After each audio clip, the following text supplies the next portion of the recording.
travado para mim. Já está gravando, você já pode começar, Nicole. Vocês me escutam? Sim. Escutamos e vemos você. Boa tarde. Hoje nós vamos iniciar a discussão do capítulo 4 do livro O Valor de Tudo, da Mariana Mazzucato. E o capítulo 4 é intitulado de Finanças, Nasce um Colosso. E aí, especialmente para o dia de hoje, nós vamos discutir a introdução ao capítulo e os dois tópicos que são financeiros tornam-se aliados e o problema bancário. Eu vou começar falando sobre a introdução que ela dá no capítulo 4, que é o caso dos Estados Unidos e do Reino Unido.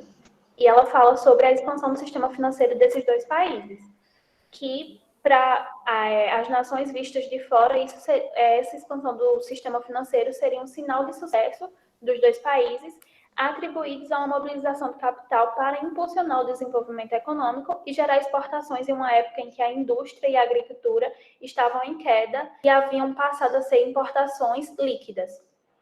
E aí ela fala que, a partir dos anos de 1990, para as nações que se espelhavam nos Estados Unidos e no Reino Unido, a crença de que expandir o seu sistema financeiro seria bom para a economia e seria bom para o crescimento econômico desses países, ela foi unânime nas outras nações que não eram tão desenvolvidas nem tão industrializadas e acabaram sendo, digamos assim, meta-master dessas nações. Elas precisavam alcançar e expandir o seu sistema financeiro visando ter o mesmo sucesso que o Reino Unido e os Estados Unidos estão tendo. E aí ela coloca que por trás da expansão do setor financeiro estava justamente essa crença de que um país se beneficiaria através das crescentes contribuições para o seu PIB, e, além disso, as exportações do país e também os ativos atrelados ao setor financeiro, e aí ela exemplifica como os empréstimos, as ações e os títulos, eles se tornariam um múltiplo cada vez maior para o PIB das nações que atribuíssem essa expansão do seu sistema financeiro.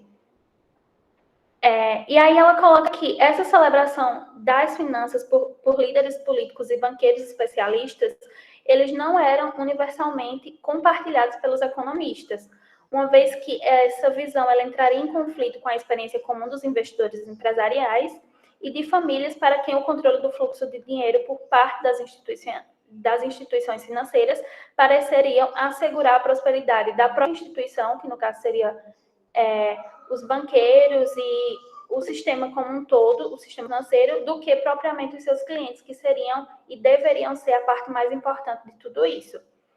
E aí ela fala que, um pouquinho depois, ela fala que a noção de que as finanças adicionam valor se tornou cada vez mais oca na sombra da crise global que teve em 2008. E diz também que, durante boa parte da existência humana mais recente, um contraste gritante com o atual entusiasmo pelo crescimento do setor financeiro, tanto como um sinal de prosperidade, quanto um incentivo a bancos e mercados financeiros, foram por muito tempo vistos como um custo de realização dos negócios. E aí ela fala um pouco mais para frente, ela vai falar que as atividades que mais cresceram em 1980 e 2008 foram a gestão de ativos, que no caso seria fazer mais dinheiro de acordo com o investimento em ativos financeiros líquidos e em propriedades para o segmento da população que ganhava o suficiente para economizar. E aí eu acho que a gente já entra num ponto que a gente vem discutindo bastante em outros momentos, que é a parte da população que consegue poupar e economizar o seu dinheiro. Poupar no sentido de não gastá-lo, né? Deixar para fazer outras coisas que seja porventura de interesse maior. E a gente já sabe que elas são mais ricas e que têm mais meios de capitais. E aí, por fim, essa é a ideia mais geral mesmo do capítulo, apresentar qual foi a visão que as outras nações tiveram para com a expansão do setor financeiro dos Estados Unidos e do Reino Unido. E aí, no final, ela só o mesmo objetivo do capítulo, que é examinar a expansão bancária e a maneira de decisões políticas que buscavam reconhecer o seu valor nas contas nacionais ajudaram a impulsionar uma desregulamentação que, em última instância, fomentou o seu crescimento excessivo. Pode falar, Daniel. Mas eu acho que ela desenvolve um pouco mais na frente do capítulo a ideia relativa a essa ideia que os banqueiros e donos de instituições financeiras têm sobre o quanto o mercado financeiro agrega ao PIB, né? Só que se a gente levar em consideração os pressupostos do que é a formação do valor que ela traz nos capítulos anteriores, o sistema financeiro ele não produz valor. Então, ele é uma ferramenta que facilita, e isso eu acredito que seja verídico, um sistema financeiro bem regulado, um sistema financeiro de tamanho adequado, e que siga normas que não induzam o capitalismo a novas crises, é necessário para que haja maior criação de valor dentro do país, porque, enfim, ele vai financiar os setores produtivos da economia, mas não que a expansão em si só do sistema financeiro seja, de fato, a cereja do bolo do crescimento econômico dessas nações, principalmente Estados Unidos e Inglaterra.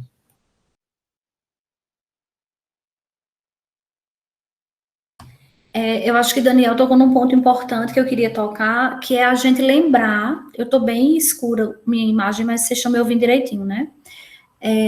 Que era a gente lembrar o propósito do livro. Porque vocês lembram que o título é O Valor de Tudo, né? Que a discussão dos capítulos iniciais é justamente voltar, trazer de volta o tema teorias do valor para o centro da discussão. Por quê? Porque o que é uma teoria do valor? É como se produz e como se distribui a riqueza. Né? Então, a pergunta que se quer responder para a gente entender, porque eu lembro que ela começa lá na introdução do livro, falando que uma pequena parte da população americana detém quase toda a riqueza que é produzida. Detém parte considerável da riqueza que é produzida. E ela se pergunta, será que é porque essas pessoas são as mais produtivas? Então, será que elas são as que mais produzem valor e, portanto, elas devem se apropriar desse valor porque elas produzem? E eu lembro que a gente fez uma discussão para a economia brasileira, que 1%, aquele 1%, né, as quase 200 mil pessoas que detêm quase metade do que é produzido no país, né, riqueza produzida no país. E aí a gente se questiona, será que essas pessoas são produtivas o suficiente para que elas, 1% da população fique com metade do que é produzido? E aí eu lembro que ela discutia também a questão de como a gente começou a mensurar o PIB. O que é que começou a entrar na fronteira de produção, ou seja, quais são as atividades produtivas na sociedade, consideradas para cômputo, né, das contas nacionais. E aí as atividades financeiras começam também, né, a entrar nessa contabilidade, na forma como a gente calcula as nossas contas nacionais, e aí a gente tem uma parte, então o próprio PIB, ele não reflete necessariamente só o que é produtivo, tá? Porque você entra as finanças, então uma coisa que é importante a gente pensar sobre o sistema financeiro ele não surge, o propósito dos bancos, o surgimento do sistema financeiro, enfim, era sim para dar um suporte ao sistema produtivo. Tá? O que a gente assistiu hoje é diferente. É uma financiarização da produção, são coisas diferentes. Então, o sistema produtivo, o sistema financeiro é importante, sem a menor sombra de dúvidas. O risco é quando acontece aquilo que Keynes diz lá no capítulo 12 da teoria geral de 36, quando as atividades produtivas de uma sociedade se tornam subprodutos das atividades de um cassino. Quando você tem a separação entre o investidor profissional e o especulador. E ele usa exatamente os dois exemplos de sistema financeiro, que é o quê? O dos Estados Unidos e o do Reino Unido. E ele vai fazer essa discussão, ele vai mostrar como que essa atividade especulativa, essa transformação das atividades produtivas num subproduto de um cassino financeiro, né? Como que isso traz impactos importantes em termos de desestabilizar, de intensificar os ciclos econômicos, tá? Então, assim, é importante a gente discutir o sistema financeiro, a gente vai entender, né, as finanças hoje, as finanças, principalmente o sistema financeiro que se formou, né, um sistema financeiro globalizado, a globalização das finanças, a internacionalização dos fluxos de capitais. Então, o que a gente vê é uma especulação em nível global, tá? Uma especulação financeira no nível global, principalmente pós anos 90, nos países em desenvolvimento, que abrem suas fronteiras, vamos dizer assim, para o capital especulativo. Aqui no Brasil, a gente vai destruindo todos os anexos de regulação financeira E a gente hoje é refém do capital especulativo. Tá? Então, por exemplo, qualquer decisão que é de política monetária nos Estados Unidos se torna decisão de política cambial nossa. Por quê? Porque qualquer decisão de política monetária nos Estados Unidos, qualquer decisão no que se refere à taxa básica de juros deles, mexe no fluxo de capitais que fica no país, provocando o quê? Impactos na nossa taxa de câmbio. Então, veja, vejam, isso nada teria a ver com a estrutura produtiva num primeiro momento, mas ela afeta a estrutura produtiva, dado o tamanho e a importância do sistema financeiro. Então, eu acho que essa discussão que a Mazzucato traz de quem produz o valor e de quem se apropria e como isso entra no PIB, traz à tona essa questão da financiarização que a gente vive, da mundialização das finanças, né? São vários os termos que se usam, e como que é importante a gente refletir sobre isso para poder entender, olha, e de fato, quem é que está gerando, qual o papel do sistema financeiro? Porque como o Daniel falou, ter um sistema financeiro é importante, é necessário, não existe economia hoje sem sistema financeiro, sem banco, sem estrutura bancária, que é onde está erguido, né, a partir dos bancos que se erguem os sistemas de pagamento nas economias capitalistas. Então, a questão é a dimensão, é compreender quem que está gerando o valor, quem está produzindo o valor que hoje é apropriado pelo sistema financeiro.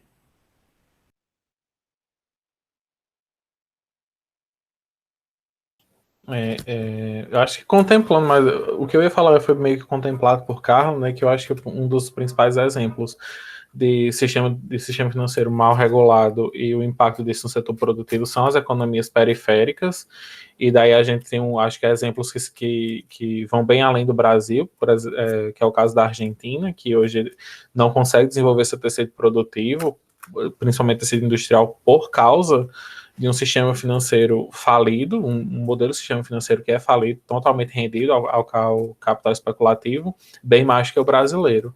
E a diferenciação, né, sobre o quanto a regulamentação do sistema financeiro é importante em países que em algum momento foram periféricos ou que são periféricos, porque quando você vê a crise dos tigres asiáticos e o que eles fizeram depois para poder financiar o seu desenvolvimento, criando barreiras e proteção ao sistema financeiro nacional, também como a cadeia produtiva, difere totalmente do que foi feito na América Latina. E hoje você vê os tigres asiáticos não tão dependentes do capital especulativo, né, de IDE para poder desenvolver a nação, o que é completamente diferente dos países latino-americanos, né, que sem um IDE alto a gente não consegue desenhar política industrial ou desenhar política de desenvolvimento, seja lá em qual setor produtivo seja. IDE é investimento direto externo, tá, gente? Não é isso, Daniel?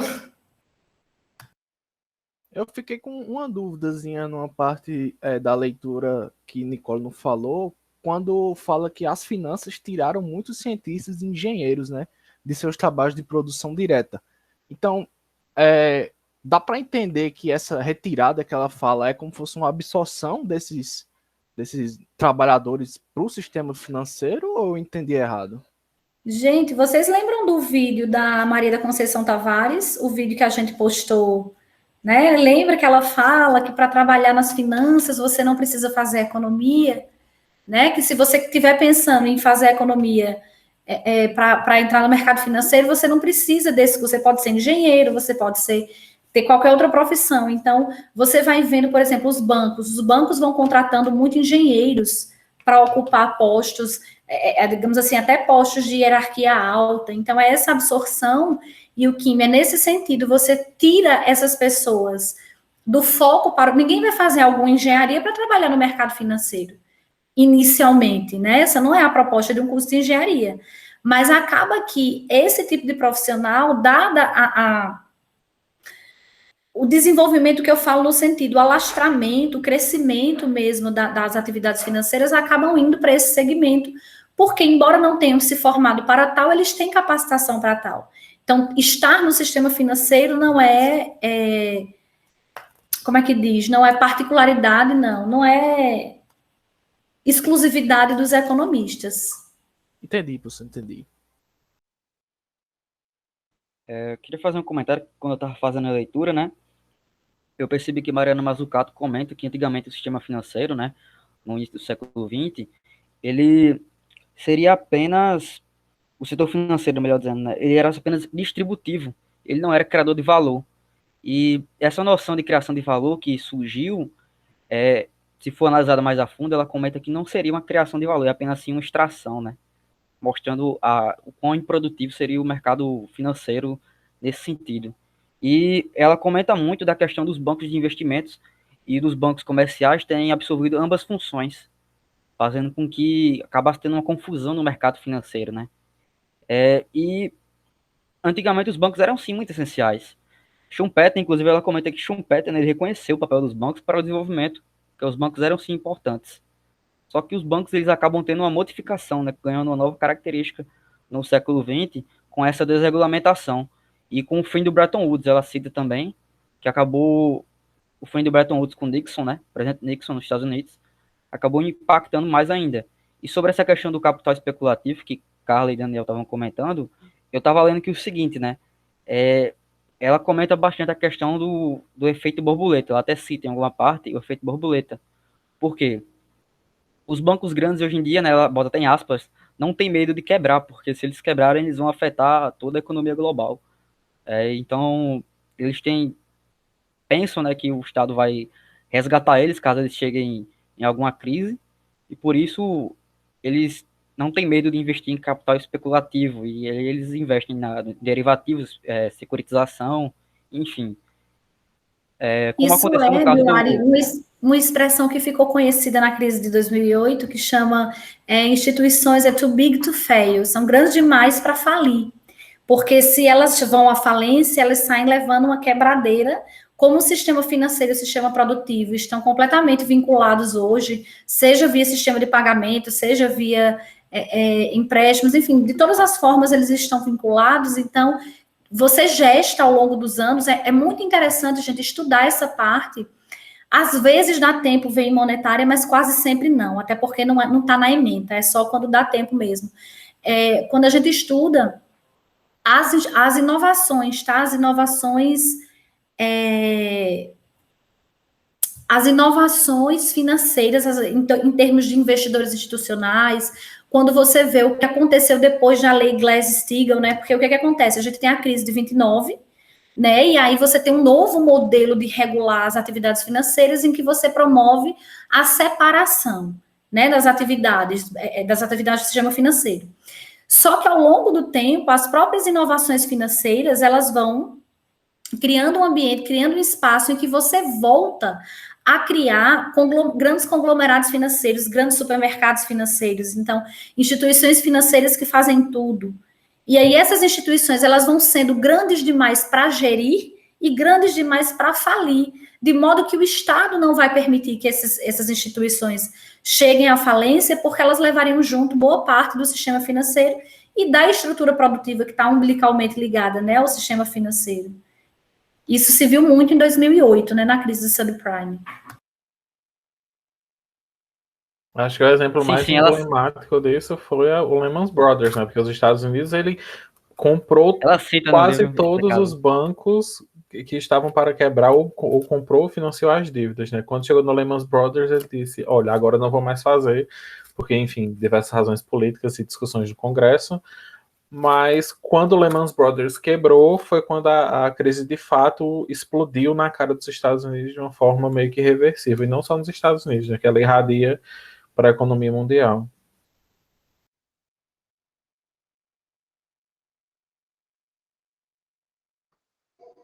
Eu posso continuar? Alguém mais vai falar? Ok.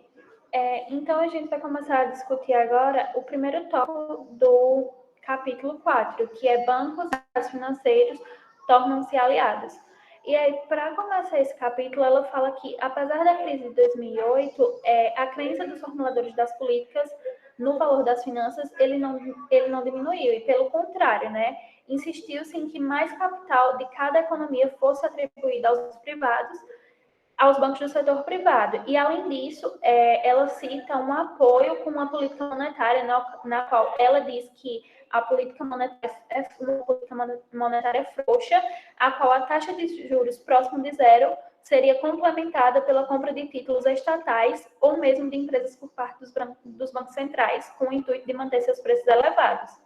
E aí, com relação a isso de que insistiu-se em que mais capital de cada economia fosse atribuído aos bancos, me lembra o que a gente já está acostumado a ver, né? Que se não foi feito é porque não foi feito o necessário, então vamos fazer mais.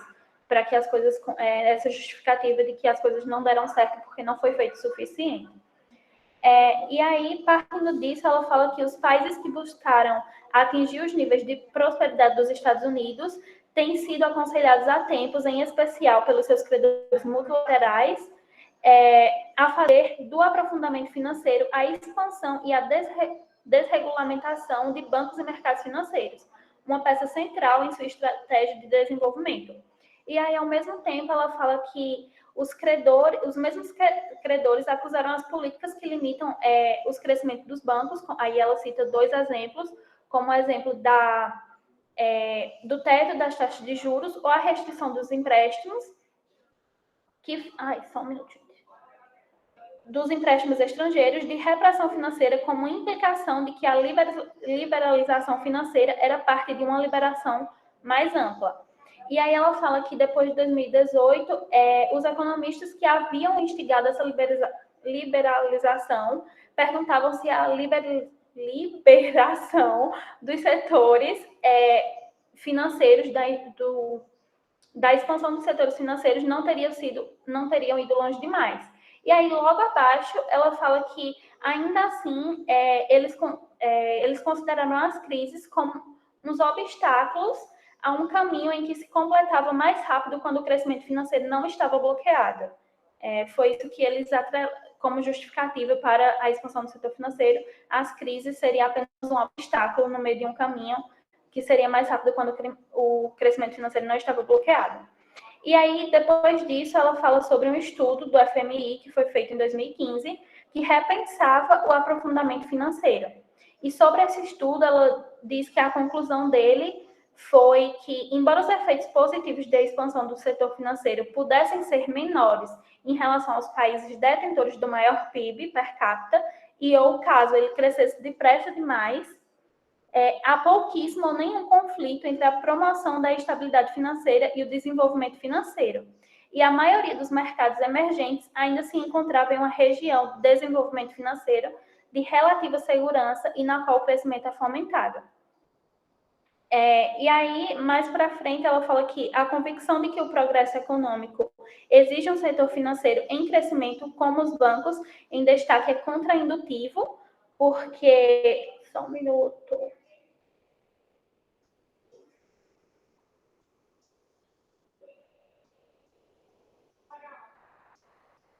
Só um minuto, gente, eu me perdi.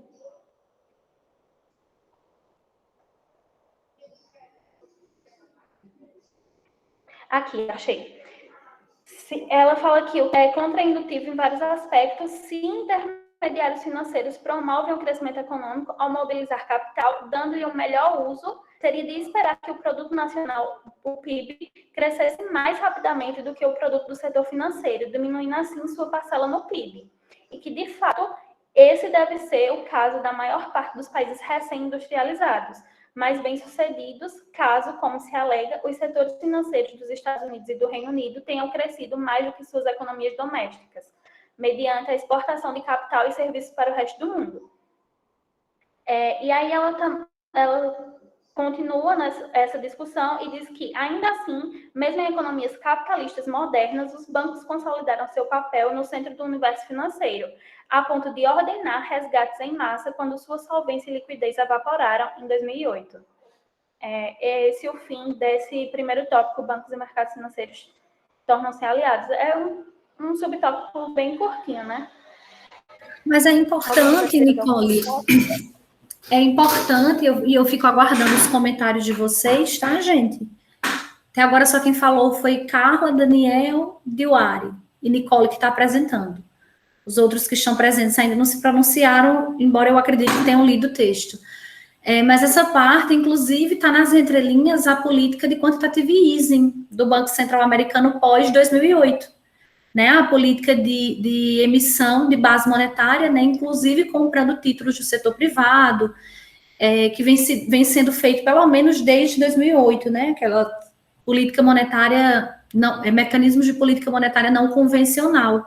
Tá? E essa parte, esse tópico é curto, mas é por demais importante, principalmente quando ela fala, porque 2008 não foi a nossa primeira e nem vai ser a nossa última crise financeira, tá? Ela bem menciona aí os anos 90, a crise asiática, a crise russa, a crise mexicana, e eu acho interessante que ela fala, né, que o pessoal os defensores das finanças, né, a qualquer custo, é como se a crise de 2008 e todos os efeitos, né, as causas e consequências daquela crise não tivessem sido suficientes para colocar pelo menos em xeque o papel dessa fome leonina, vamos dizer assim, do mercado financeiro em cada vez mais extrair mais riqueza. Na verdade, como ela coloca, né, a reação à crise foi capitalizar mais os bancos, uma política monetária que eu acabei de falar, incluindo o quantitative easing, né, de comprar títulos estatais, ou os bancos centrais comprando títulos públicos e privados, né, para não ter uma deflação de ativos, né, e uma crise à la Minsky, em alguma medida, né, como nós podemos... Que na verdade aconteceu, essa deflação de débitos, tá? E aí, essa ênfase que ela coloca, que foi dada no aprofundamento financeiro, na expansão, na desregulamentação dos bancos, na desregulamentação dos mercados financeiros, como sendo uma peça central, né, para uma estratégia de desenvolvimento, a gente sabe que, veja, pelo menos no Brasil e na América Latina, não é essa a questão do desenvolvimento. Tá? Não é uma questão de você intensificar a financiarização ou você fazer políticas que promovam ainda mais a lucratividade bancária. Não é essa a questão do desenvolvimento latino-americano. Né? Então, a despeito de ser um tópico curto, é demasiado importante para que passe batido só pela apresentadora, viu, gente? Só um comentário breve, que ela inclusive cita, né, que, como o Carla disse, né, vou tentar dar uma olhadinha, ela cita que Keynes e Minsky, eles previram as crises, né, e foram negligenciados. No século XX, eles já haviam comentado que a desregulamentação financeira iria causar problemas complexos que seriam negligenciados, e ela toca no ponto que a lei Glass-Steagall, né, e outros são necessários para poder frear essa junção dos bancos com o mercado financeiro. E a gente vê que até hoje, depois da crise de 2008, ainda tem uma certa junção entre eles. Eles não se separaram como era no início do século XX. Eles continuam, vamos dizer, de mãos dadas, né? Vou usar esse termo chulo. O que mais, assim, pelo menos a mim, o que mais espanta é que mesmo após a crise de 2008, assim, considerando que a liberalização financeira do mercado financeiro é ali, eu acho que uma das maiores vitórias dos novos clássicos quanto a promover política econômica, né, principalmente ali por causa das razões de expectativas expectativas racionais e a hipótese dos mercados eficientes, mesmo após a crise de 2008, que é assim, para qualquer pessoa que tenha o mínimo de conhecimento de teoria econômica e visão histórica do que aconteceu, sabe que foi o enterro da hipótese dos mercados eficientes. Após a crise, a regulamentação financeira não voltou a ser discutida da forma que era necessária. Na verdade, foi ali uma questão, como a professora falou, se capitalizou muito mais os bancos e o setor financeiro e abre espaço para uma crise dentro de uma crise, porque nós não superamos ainda, principalmente os países periféricos não superaram a crise financeira de 2008, eles carregam esses problemas da crise até hoje. E a gente caminha para a criação de bolhas cada vez mais rápidas. Os ciclos financeiros, como Keynes e Schumpeter colocam, colocam suas teorias, eles têm ondas cada vez menores de tempo para acontecer. Então, de 90 até 2008 foi avaliar a primeira crise global, mas a gente já está caminhando para acontecer uma próxima bolha estourar no mercado financeiro complexo como os Estados Unidos. Inclusive, Daniel, tem quem especule que uma próxima bolha seria dos financiamentos universitários nos Estados Unidos. Quando a bolha, eu acho que quando a bolha 2008 estourou, pouco se discutiu sobre a bolha que é latente do financiamento estudantil americano. Porque é uma bolha que todo mundo espera que ela estoure a qualquer momento, mas ela tá ali só naquela de não vou estourar. Só esperando o momento propício para estourar. E assim, considerando que essa bolha estoura, ela tem um grau de complexidade muito maior do que a crise subprime.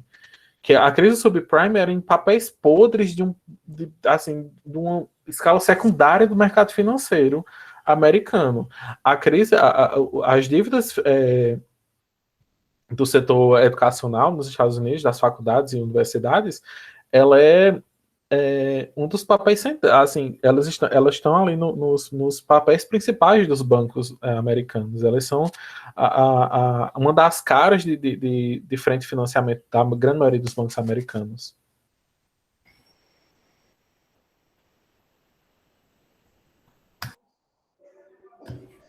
Então, Nicole, deixa eu só fazer um parênteses, já que a gente mencionou Minsky, para quem está acho que os meninos que estão no começo do período, do curso, ainda não viram nada de Minsky, mas é um autor pós-keynesiano que ele vai tentar, ele diz que sobe nos ombros de Keynes, né, para tentar analisar essa parte mais do sistema financeiro, a interação com o sistema produtivo e como isso pode desestabilizar a economia. O principal livro dele é o Estabilizando a Economia Instável. Isso que Nicolas falou aí, HFF, a hipótese da fragilidade financeira, é interessante, eu acho interessantíssimo, porque Minsky diz que tem 3 posturas financeiras na economia, tá? Todas envolvendo risco, porque todas envolvem capital de terceiro, né? De terceiros. Hedge, especulativo e Ponzi. E aí, para dar um exemplo, você sai, né? O hedge seria a postura mais segura, para Ponzi, que seria a menos. E aí ele diz, eu ouvi uma aula do Cardin, ele deu um exemplo que eu achei genial. Ele diz o seguinte: imagine que você está a 5 metros da ponta de um penhasco. E aí vem um vendaval. Como você está numa distância de 5 metros da ponta, é possível que você consiga se segurar e não caia desse penhasco. Mas se você estiver na pontinha, se você estiver a menos de meio metro de distância da ponta do penhasco, qualquer vento, não precisa ser um vento muito forte, qualquer vento te derruba.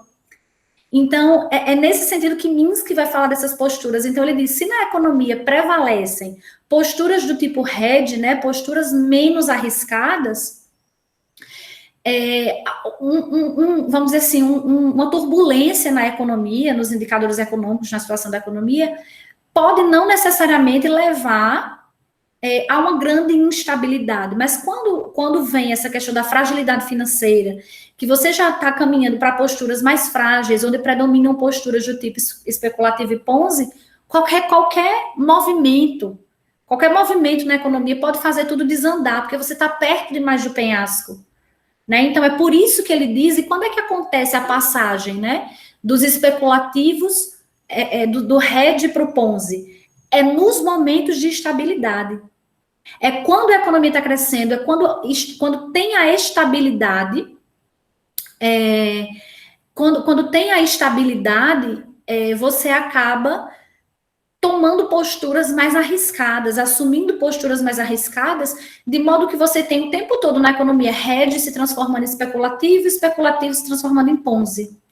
Tá? Então, é justamente nisso que ele vai falar do sistema financeiro e de como o sistema financeiro gera, como a instabilidade é gerada dessa forma nos períodos de estabilidade. Eu acho que uma das análises mais geniais para mim do sistema financeiro é a de Minsky, sem sombra de dúvidas. Professora, eu fiquei com uma duvidazinha a mais aqui, porque tem uma parte que fala, né, que um problema igualmente sério aparece quando se cobram preços por um produto, né, ou serviço que não confere nenhum valor. Aí chama isso de extração rentista monopolista. Daí, quando eu fui na internet pesquisar o que era isso, estava muito vinculado à privatização. Então, dá para dizer que essa lógica é a mesma de, tipo, eles privatizar um setor que não está dando dinheiro, mas que eles querem muito isso e não tem sentido, já que para eles, em tese, não estava dando dinheiro, ou não? Eu não entendi muito bem a pergunta, e o que se alguém entendeu pode me ajudar, mas assim, normalmente a gente vê no Brasil que as privatizações não é de setores não lucrativos, até porque se fosse, a iniciativa privada não iria querer. Então, os exemplos que a gente tem recentemente de privatizações, né, de projetos de privatização, Correios, Eletrobras, a CEITEC não pode dizer que ela foi privatizada porque ela foi aniquilada mesmo, eliminada. Mas, assim, eu não entendi tua pergunta, mas, via de regra, a privatização é em setor lucrativo, tá? Ninguém privatiza, a iniciativa privada não quer o que não dê lucro. Então, Então, a minha dúvida era justamente essa, porque eu tinha pesquisado o que era, né, essa extração rentista monopolista, que eu nunca tinha ouvido falar no curso, e aí falava que era um mecanismo que estava associado à privatização. Aí eu tentei fazer meio que um vínculo com o que ela estava dizendo sobre...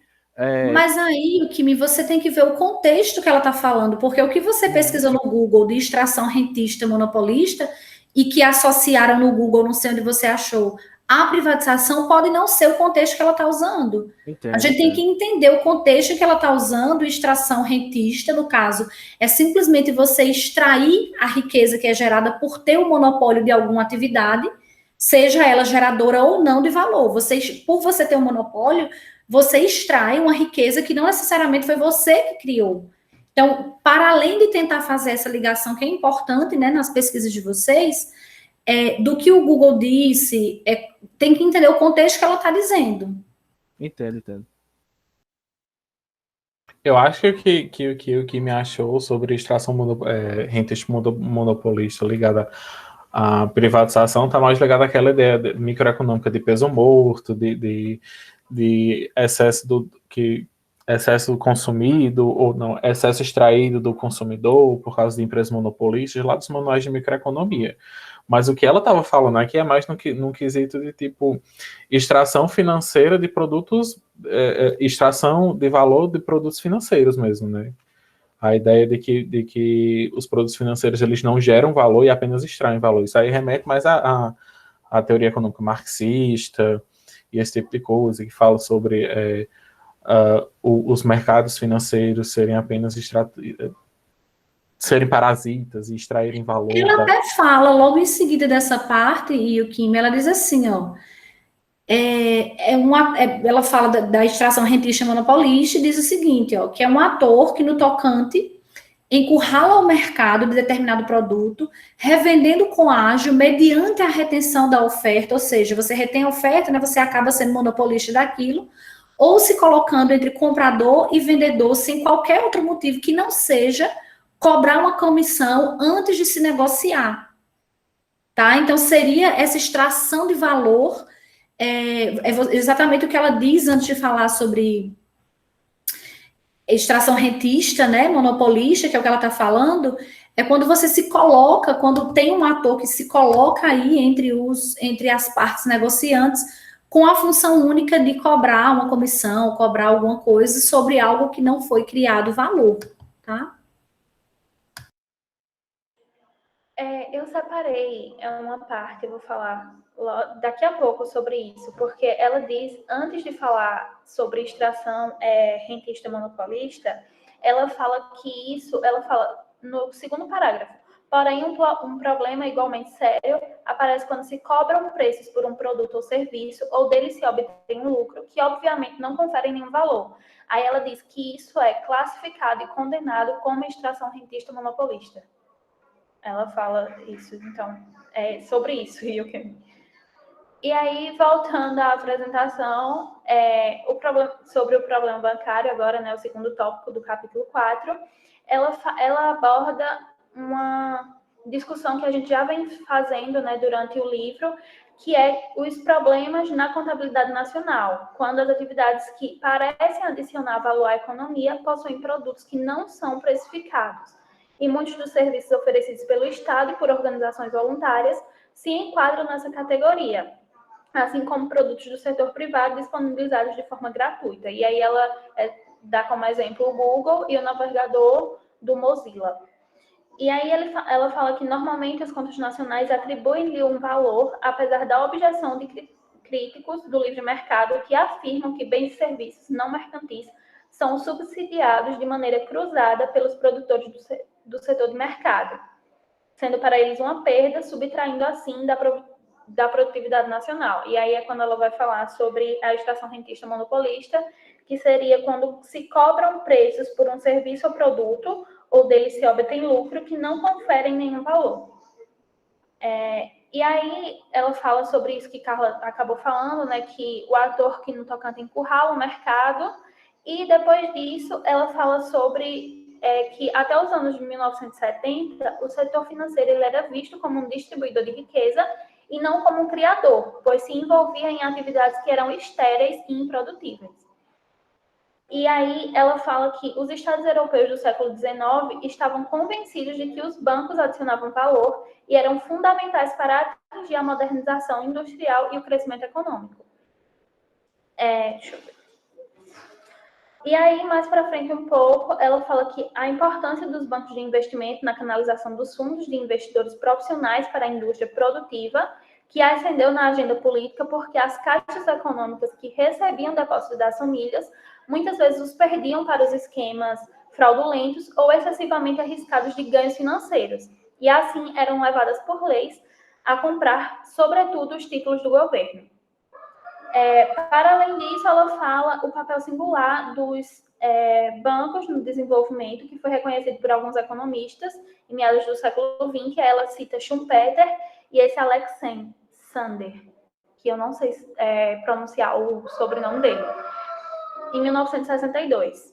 E, além disso, ela fala que o problema bancário, né, que é o título desse subtópico, surgiu porque, à medida que o século XX avançava, o papel dessas instituições em fomentar o desenvolvimento econômico diminuiu gradualmente, tanto na teoria quanto na prática, ao passo que o seu sucesso em gerar receita e lucro mediante operações pagas por famílias, empresas e governos aumentou de modo ininterrupto. Vocês querem fazer algum comentário sobre isso? Se não, passo para frente. Vou seguir. E aí ela fala que, de fato, se hoje nós fôssemos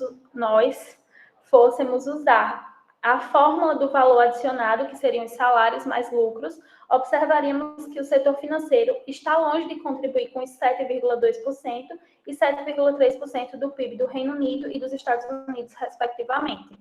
E aí que, na verdade, seria uma contribuição para a produção que é igual a zero ou até negativa.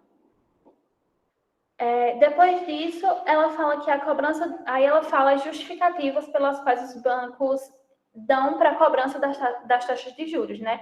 Que ela elencou duas, que seria uma recompensa pela espera, no caso de compensar os credores por não poder desfrutar do seu dinheiro imediatamente, e, além disso, poderia ser uma recompensa pelo risco assumido. Se o dinheiro não for gasto prontamente, pode gerar no futuro menos satisfação. E que, por exemplo, aqueles que usarem nesse inteirinho ou perderem totalmente ou parte dele, essa justificativa deveria cobrir esses custos, né? De caso uma pessoa que tenha recebido um empréstimo não o gaste por completo ou não o pague por completo. Seriam essas... Nicole, ela fala um pouquinho antes do que você está falando, ela chama atenção para a questão do spread bancário, que é a diferença entre o que os bancos cobram e o que eles pagam para captar recursos, né? A diferença entre os juros que eles recebem, tá? E o que eles cobram, né, das pessoas. Então, eles pagam para captar, na verdade. E isso é o que ela diz, que esse problema bancário tem essa singularidade, né, para quem vai calcular aí as contas nacionais, porque essa é uma das principais fontes de receita dos bancos, é o diferencial de juros. Eles recebem juros sobre os empréstimos que eles concedem, e esses juros são bem maiores do que o que eles pagam para captar essa poupança, para captar esse recurso, né? E aí ela vai dizer, é o que você falou, que esses juros, eles se justificam por várias razões, as quais você já falou, E essa é uma das principais fontes de receita. Então, veja, uma das principais fontes de receita dos bancos advém simplesmente da diferença entre a taxa que eles cobram e a taxa que eles captam esses recursos. E isso criaria um problema para quem vai calcular como isso entra nas contas nacionais, porque isso não é geração de valor, né? Ela fala sobre isso também logo em seguida, mas aí eu só vou falar uma partezinha que Carla acabou não citando, que ela diz que dar aos juros uma função econômica não explica em si como os bancos criam valor. E aí ela vai falar sobre essa diferença que existe entre as taxas de quem empresta e de quem toma emprestado.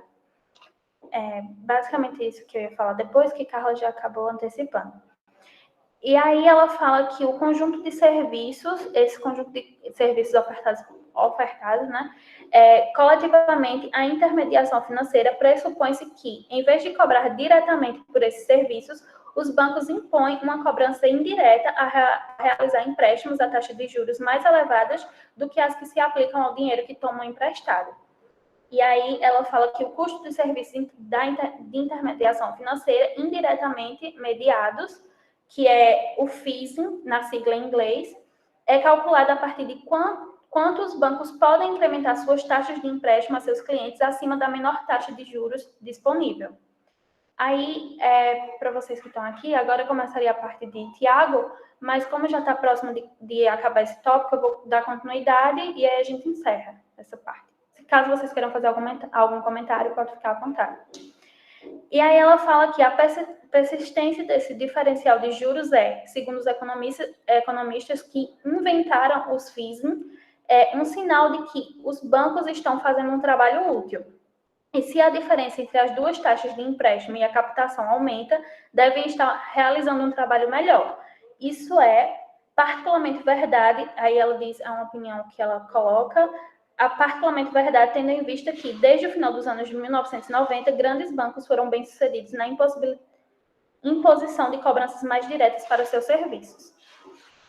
Aí ela diz que, de acordo com esse raciocínio que ela vem colocando desde o começo desse subtópico, os bancos realizam uma contribuição positiva para a produção nacional e sua capacidade de aumentar o custo da captação acima do custo do empréstimo é a principal medida dessa contribuição.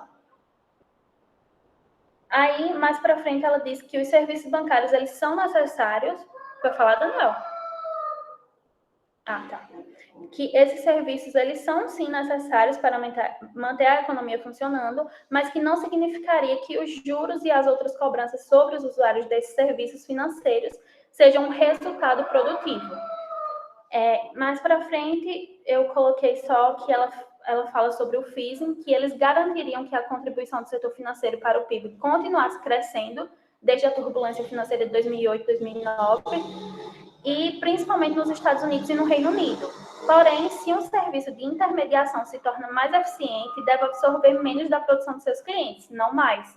E era o que não estava acontecendo isso, acontece o contrário, né? Quanto mais eficiente for, aí ela continua, quanto mais eficiente for, menor deve ser a contribuição junto ao PIB.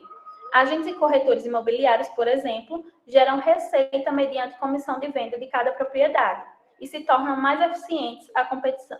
E quando se tornam mais eficientes, a competição reduz a porcentagem da comissão e os demais atores sobreviverão com comissões mais baixas, reduzindo os custos e realizando uma contribuição menor para o PIB. É esse o exemplo que ela dá. Algum comentário? Prossigo. E aí ela vai dar o exemplo, eu acho que foi Daniel que falou, né, sobre um banco, que ela se dá como exemplo, que é o banco australiano, que usou aquisições posteriores à privatização para se tornar um dos maiores investidores em infraestrutura do mundo, e que rapidamente passou a ser conhecido por garantir dívidas adicionais contra esses ativos, fazendo com que uma maior parcela de suas receitas fossem canalizadas para pagamentos de juros, juntamente com as distribuições para os seus acionistas. Aí ela segue falando que em 2006 a securitização para aumentar a dívida da empresa de 3,2 bilhões de libras para 7,8 bilhões em 2012, enquanto evitava grandes investimentos em infraestrutura. Passando disso, a conclusão que ela dá para esse capítulo, eu encontro... Nicole, só um parênteses, Tá bem. Eu gostaria de sugerir que no próximo Clube do Livro a gente começasse discutindo sobre o que é securitização. Porque eu fico impressionada como passa várias coisas, como vocês leem várias coisas que não são fáceis e que eu tenho certeza que vocês ainda não sabem, mas vocês não perguntam. E essa não é a proposta do Clube do Livro. Então, vamos começar a próxima reunião, todo mundo vai pesquisar sobre esse termo que Nicole acabou de falar. Securitização. Todo mundo tem que vir com alguma ideia do que se trata isso no mercado financeiro.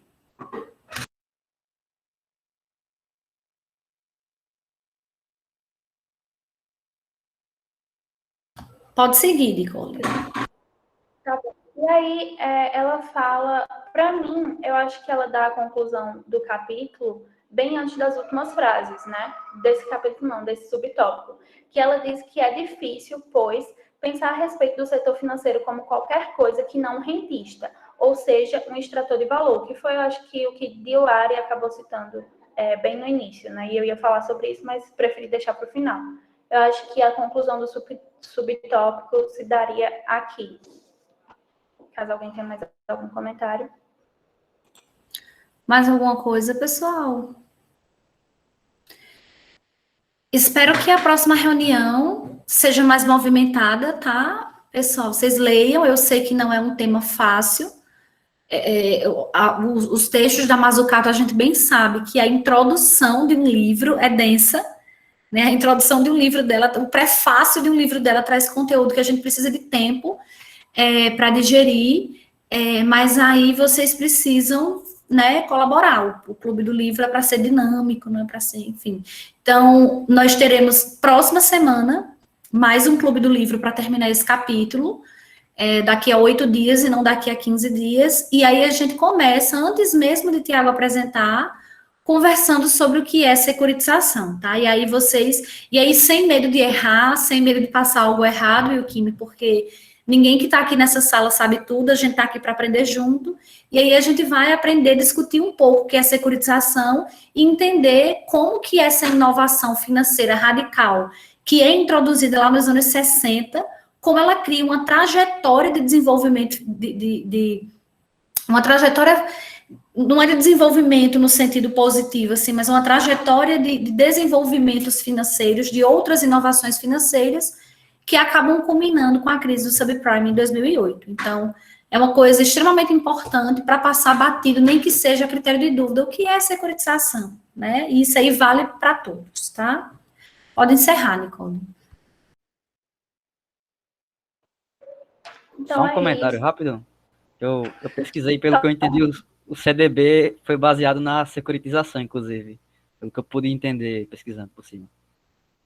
Mas para isso a gente precisa entender o que é securitização, tá? Então, por isso que na próxima reunião, Nicole, como é que nós começaremos?